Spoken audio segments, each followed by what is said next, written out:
போல ஆள வேண்டும் என்பதை மனதில் மிதித்து உங்களுடைய வாக்குகளை உதயசூரனுக்கு அளிக்குமாறு கேட்டு நல்ல வாய்ப்பு. அந்த யாரை கேட்கிறார், அங்க இருக்கிற சேவகனை கேட்கிறார், எனக்கு தண்ணி கொண்டுவான்னு கேட்கிறார்.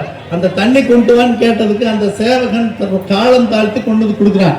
காலம் தாழ்த்தி கொண்டு வந்து கொடுத்ததுனால இந்த செய்யலை முதலமைச்சர் அவர்களிடமிருந்து 250 ஏக்கர் சிப்காட் பூங்கா நம்ம கடவுர் பகுதியில மாவட்டூர்ல தான் முதலமைச்சர் அவர்கள் வந்து பூமி பூஜை போட கண்டிப்பா.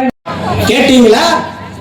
இல்ல இந்த நாட்டுடைய பிரதம அமைச்சராக இருந்தானே அவன் என்ன சொன்னா, ஒரு நாளைக்கு மணி அடினா, ஒரு நாளைக்கு லைட் அப்படின்னா, விளக்க அப்படின்னா, ஏதாவது இது மாதிரியான பணிகளை ஒரு நாளாவது அவன் மருத்துவமனைக்கு சென்று கொரோனா பாதிக்கப்பட்டு இருக்கிற வியாதியஸ்தர்களை, அந்த வியாதிகளை பார்த்தானா என்றால் இல்லை.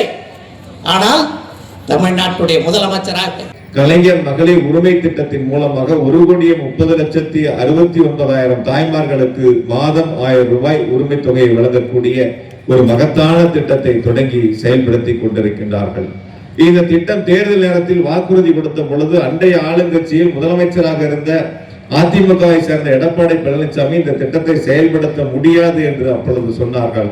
ஆனால் நம்முடைய முதலமைச்சர் அவர்கள் கடும் நிதி நெருக்கடி இருந்தாலும் கூட ஆட்சி பொறுப்பை ஏற்று நான் அறிவித்த திட்டங்களை நிச்சயம் செயல்படுத்துவேன் என்ற உறுதியை சொல்லி தொடங்கி வைத்ததோடு மட்டுமல்லாமல் விடுபட்டவர்களுக்கும் 2 தவணைகளாக மனுக்களை பெற்று அவர்களுக்கும் அந்த 1000 ரூபாய் உரிமை தொகையை தந்தவர் நம்முடைய முதலமைச்சர் மாண்புமிகு தளபதி அவர்கள். அம்மா வீட்டுக்கு போகணும், இல்ல தம்பி வீட்டுக்கு போகணும் என்று சொன்னால் கலைஞர் அவர்களுடைய பெயரில் இருக்கக்கூடிய இந்த திராவிட மாடல் அரசு நிச்சயமாக முதலமைச்சர்கள் விடியல் பயண திட்டத்தின் மூலமாக இந்த சிறப்பான திட்டத்தை மகளிருக்கு தந்தவர் நம்முடைய முதலமைச்சர் மாண்புமிகு தளபதி அவர்கள். நம் குழந்தைகள், பேர குழந்தைகள் காலை பள்ளிக்கு செல்கின்ற பொழுது வெறுவயிற்றோடு பள்ளிக்கு செல்லக்கூடாது, வேலைக்கு செல்லக்கூடிய தாய்மார்கள் தன்னுடைய வேலையையும் பார்த்து கொண்டு தன்னுடைய குழந்தைகளையும் பள்ளிக்கு அனுப்பக்கூடிய பணிகளை செய்கின்றார்கள் என்ற உணர்ந்த நம்முடைய முதலமைச்சர் மாண்புமிகு தளபதி அவர்கள் 20 லட்சம் குழந்தைகள் பயன்பெறக்கூடிய வகையில் காலை உணவு திட்டத்தை தந்து உலகத்திற்கே வழிகாட்டக்கூடிய திட்டமாக செயல்படுத்துகின்றவர் நம்முடைய முதலமைச்சர் மாண்புமிகு தளபதி அவர்கள். ஒரு அரசு என்பது யாருக்கு என்ன திட்டம் தேவை, அந்த திட்டத்தால் என்ன பயன்கள் இருக்கிறது என்பதை உணர்ந்து அதை செயல்படுத்தக்கூடிய முதல்வர்களுக்கெல்லாம் முதல்வராக நம்முடைய முதலமைச்சர் மாண்புமிகு தளபதி அவர்கள் திராவிட மாடல் அரசை நடத்தி கொண்டிருக்கிறார்கள். அதே